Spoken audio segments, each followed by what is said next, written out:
court et moyen terme, on a des élèves engagés, on a des élèves qui osent de plus en plus, y compris les plus timides.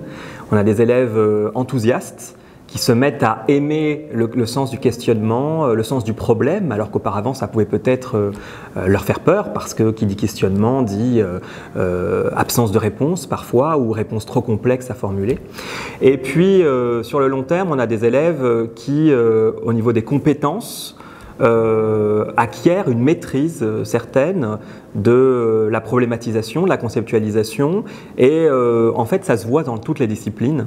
On a des élèves qui arrivent à mieux développer leurs arguments et donc à faire des paragraphes argumentés plus construits, plus accessibles. On a des élèves qui arrivent à hiérarchiser leurs idées. On a des élèves qui arrivent à illustrer avec la culture générale ou de leur culture personnelle. On a des élèves qui sont davantage logiques aussi, puisque la philosophie a aussi quelque chose de très logique. Et on a des élèves en fait tout simplement plus sereins aussi. Ce qui me plaît, c'est de comprendre, de réfléchir. Parce que moi, je manque de confiance, donc des fois, c'est bien dire, ça m'aide à réfléchir, à comprendre, ça sert à quoi la confiance? Parce que c'est pas bien, pour moi, c'est pas bien d'y réfléchir, de pas y réfléchir et de n'y pas comprendre.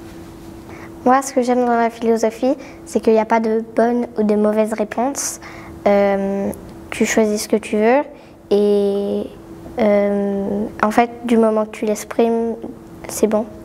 Moi, ce que j'aime bien, c'est justement le fait que souvent on a plein d'idées qui nous viennent en tête et ça reste que des simples avis parce qu'on n'a pas forcément l'envie ou la foi d'aller chercher des choses pour vraiment appuyer ce qu'on pense et ce qu'on dit. Et justement, avec la philosophie, ça nous permet d'avoir des références, par exemple avec les anciens philosophes, etc., qui fera qu'on aura une culture en plus par rapport à ça. Il faut avoir une approche beaucoup plus personnelle de la philosophie et essayer de ne pas voir ça comme une théorie, mais plus comme une activité en fait, quelque chose, un raisonnement perpétuel dans la vie de tous les jours. On peut parler plein de sujets et avoir l'avis de tout le monde, et c'est 2 fois plus intéressant qu'en faire seul. Et la philosophie, on peut en faire partout, et c'est une manière de penser. Donc on peut en faire inconsciemment, on peut en faire consciemment, et c'est intéressant. J'aime bien aussi la notion d'apprendre. Est-ce qu'on a appris à apprendre? Comment on apprend tous les jours? C'est surtout ça que j'aime bien. Ce que j'aime, c'est que c'est un cours assez libre qui me permet du coup de réfléchir, de débattre sur des idées. Je trouve ça très intéressant parce que c'est pas un vrai cours. Moi, j'aime beaucoup réfléchir. Et si quelqu'un sort un argument très pertinent, en fait, tu peux complètement changer d'opinion. Du coup, c'est vraiment intéressant de voir que c'est pas si compliqué de trouver une autre façon de faire et de changer de façon de penser. Au-delà du fait d'apprendre à réfléchir, à penser, de développer des talents de métacognition, comment j'apprends, comment je mémorise, comment je comprends, comment je développe ma pensée, la philosophie peut leur permettre de trouver une justification à l'existence qui leur apporterait plus de sérénité, peut-être, en tout cas nous le leur souhaitons, une certaine plénitude et ouvrir de nouvelles voies vers un monde meilleur. Dès qu'on discute avec quelqu'un, la philosophie sert, pas parce que c'est...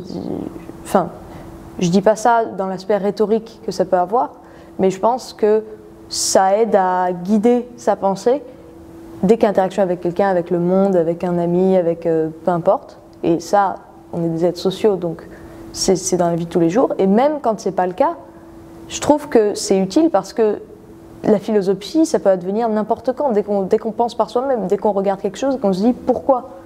Là, on philosophe. Là, vous et moi, on philosophe. Donc, je pense que tout le temps, tout le monde s'en sert. Du coup, dans la vie de tous les jours, ça me sert en fait à vraiment structurer ma pensée et à pouvoir parler plus facilement. C'est-à-dire qu'avant, je pouvais vouloir dire quelque chose et j'allais juste le lâcher comme ça sans forcément argumenter et penser à ce qu'il y avait derrière. Et là, en fait, ça donne une aisance et une méthode pour vraiment structurer son mode de pensée et faire vraiment un argument avec exemple, idée, la détailler. Voilà. Et je trouve ça, c'est vraiment agréable et c'est grâce à notre professeur. Parce que si jamais on n'a pas vraiment la philosophie elle-même, mais l'attitude de la philosophie, donc de se poser des questions et d'écouter l'opinion des autres, c'est utile dans plein d'autres domaines, ou dans la vie tout court d'ailleurs. Je me sens intelligente quand j'en fais. Souvent je philosophe avec moi-même et il n'y a personne pour me dire c'est pas bien, c'est pas comme ça, etc. Et c'est vraiment en fait cette liberté de pouvoir tout réinventer un peu et pouvoir avoir ma vision du monde et des choses qui nous entourent. Je pense que dans la vie de tous les jours, la philosophie, ça peut représenter un repère pour beaucoup, dont pour moi. C'est quelque chose où, quand il y a des choses qui sont compliquées par rapport à l'existence ou aux relations, quoi que ce soit, on peut retrouver des grands principes qui apportent une réponse relativement rationnelle, mais qu'on peut quand même remettre en question. On n'est pas dans un cadre, mais on peut s'appuyer sur des choses qu'on considère comme des fondements. Moi, je trouve que avant, je connaissais jamais la philosophie et ça m'a fait du bien de la connaître parce que ça m'a permis vraiment de dire les choses que je pensais à des gens que je ne connaissais pas catégoriquement, des gens que je ne connaissais pas, donc et que eux comprennent ce sujet ou des choses comme ça, qui comprennent mon opinion. Donc à la vie de tous les jours, ça m'a un peu changé sur ce que je dis. Prendre le temps de philosopher, notamment à l'école, c'est s'intéresser aux réponses que d'autres ont trouvées. Mais c'est aussi chercher une façon de vivre mieux. Vivre mieux, c'est ce que nous souhaitons à tous nos élèves. C'est essentiel pour eux et nous souhaitons, nous espérons qu'ils se sentent mieux seuls et avec les autres. Cette façon de vivre mieux, c'est aussi peut-être leur permettre d'ouvrir d'autres voies à la compréhension du monde, à la réflexion qui sont nécessaires aujourd'hui, étant donné que notre monde évolue. Ces autres voies, nous les attendons avec eux, nous les construisons avec eux et nous les leur souhaitons pour vivre mieux.